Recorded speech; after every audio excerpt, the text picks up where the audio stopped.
យោអបអថ្ងៃ7មករាថ្ងៃប្រវត្តិចាតិវាជ័យជំនះបងប្អូនកូនខ្មែរទូទាំងប្រទេស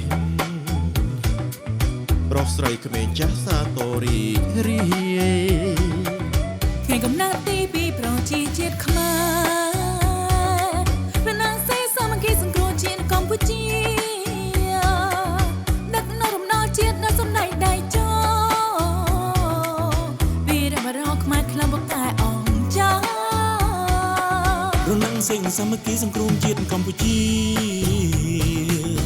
រំដោះប្រជាពីរបបពលពតសង្គ្រោះប្រទេសជាតិឲ្យរួចផុតទុក្ខ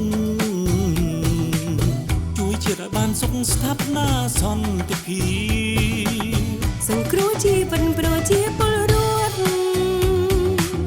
ឲ្យចាស់ឆ្ងាយផុតពីគ្រោះមហន្តរាយរបបអើខ្មៅខូខើប្រៃផ្សៃ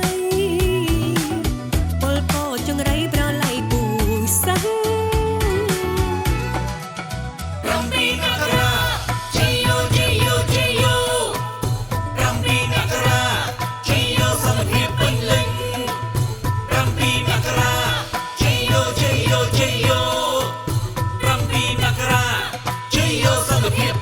វីរបុរសអិសរាជជនខ្មែររូបរួ